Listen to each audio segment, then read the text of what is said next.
साथियों, आप भी अगर रियल एस्टेट में कोई प्रॉपर्टी में निवेश करना चाहते हैं और अभी सोच रहे हैं कि प्रॉपर्टी खरीदें या अभी रुक जाएं, फ्यूचर में प्रॉपर्टी के रेट बढ़ेंगे या कम होंगे, अगर आपके दिमाग में भी ये कन्फ्यूज़न है तो इस वीडियो को अंत तक देखें। ये वीडियो आप सभी के लिए है। सबसे पहले हम देखते हैं कि भारत में आज के समय में रियल एस्टेट की हकीकत क्या है। रियल एस्टेट के जो दाम होते हैं उन पे बहुत ज़्यादा दाम इस बात पे वेरी करते हैं कि सरकार का इस सेक्टर के बारे में क्या सोचना है। सरकार इस सेक्टर को डेवलप करने जा रही है या सरकार इस सेक्टर के बारे में नेगेटिव है। तो आज के सिनेरियो को अगर हम देखें तो आज इंडियन गवर्नमेंट ने अपने इंफ्रास्ट्रक्चर पर बहुत काम किया है। हमारे हाईवेज पहले से बहुत ज़्यादा सुधरे हैं। हमारे जो पब्लिक प्लेसेस हैं उनमें बहुत ज़्यादा डेवलपमेंट हुई है। तो इसी वजह से आप देखिए कहीं भी जहां लोकेशन अच्छी है वहां दाम निरंतर रियल एस्टेट के बढ़ते जा रहे हैं। भारत की रियल एस्टेट के अंदर सबसे बड़े फैक्टर वो कौन से हैं जिनकी वजह से प्रॉपर्टी के दाम निरंतर बढ़ते जा रहे हैं। सबसे पहला फैक्टर इसके अंदर आता है कि demand and supply rule. Bharat की जनसंख्या बहुत बड़े वॉल्यूम के साथ बढ़ती जा रही है और लोग गांव से शहरों की तरफ शिफ्ट होते जा रहे हैं।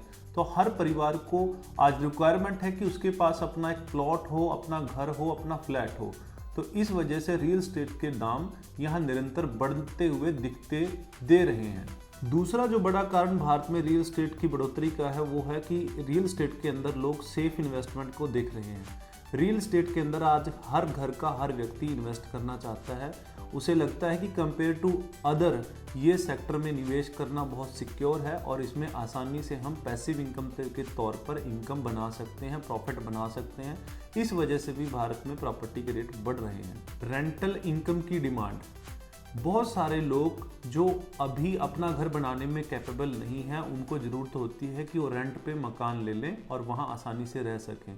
तो निवेशकों के लिए एक बहुत बड़ा रुझान है रेंटल इनकम प्रॉपर्टी क्रिएट करना, ताकि वो प्रॉपर्टी में निवेश कर हर मंथ कुछ ना कुछ पैसा वहाँ से कमा सकें और साथ साथ में उनके रेट भी बढ़ते जाते हैं। इस वजह से भी लोगों का रुझान रियल एस्टेट में बढ़ता जा रहा है और रेट भी उस तरीके से दिखते हैं कि और निरंतर बढ़ते जा रहे हैं। सरकारी प्रोजेक्ट्स का असर, जिस तरीके से हाईवे और इंफ्रास्ट्रक्चर डेवलप हुआ है उसी तरीके से आप देखिए कि जहाँ जहाँ पर डेवलपमेंट ज़्यादा हुई है उस एरिया में रियल एस्टेट भी बहुत अच्छे तरीके से आगे बढ़ रहा है और इस वजह से वहाँ डिमांड काफ़ी अच्छी है और रियल एस्टेट के रेट जो निरंतर बढ़ते जा रहे हैं। साथियों, ये कुछ ऐसे फैक्ट थे जिन पे हमने डिस्कशन किया जिसकी वजह से भारत में रियल एस्टेट का जो दाम है वो बढ़ते जा रहे हैं। लेकिन क्या भारत में रियल एस्टेट के दाम घट नहीं सकते? ऐसा बिल्कुल भी नहीं है। अगर आपने सही प्रोजेक्ट चूज़ नहीं किया, अगर आपने उस प्रोजेक्ट के लीगल डॉक्यूमेंटेशन को अच्छे तरीके से नहीं देखा, अगर आपने लोकेशन अच्छी वेरीफाई नहीं की और अगर आपने उस जगह जिस जगह प्रॉपर्टी खरीदी है वहाँ पर सर्च करके ये नहीं देखा कि वहाँ पर इंफ्रास्ट्रक्चर का, सड़कों का और डेवलपमेंट का कैसा काम है, तो निश्चिंत ही हो सकता है कि आपने जो भी रियल एस्टेट के अंदर इन्वेस्टमेंट की है आपको उसमें नुकसान उठाना पड़े। तो ओवरऑल अगर देखा जाए तो इस समय भारत में रियल एस्टेट में निवेश करने का अच्छा समय है। लेकिन अगर आप अपने तरीके से अच्छे तरीके से किसी चीज़ की वेरिफिकेशन नहीं करते तो हो सकता है कि आपको अपनी कमजोरियों की वजह से या अपनी गलतियों की वजह से उसमें नुकसान भी उठाना पड़ सके। अब बात आती है कि रियल एस्टेट में सही समय निवेश करने का कौन सा है।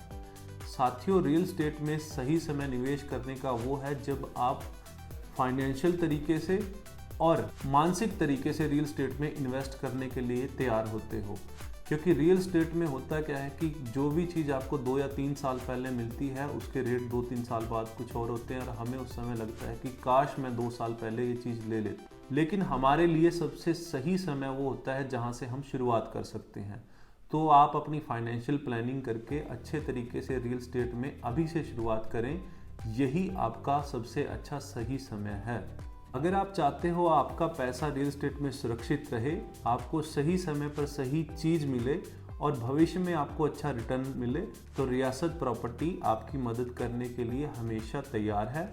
और अगर साथियों आपको हमारी ये वीडियो अच्छी लगी तो वीडियो को लाइक और शेयर ज़रूर करें और हमसे जुड़ने के लिए हमारे चैनल को सब्सक्राइब जरूर करें। धन्यवाद।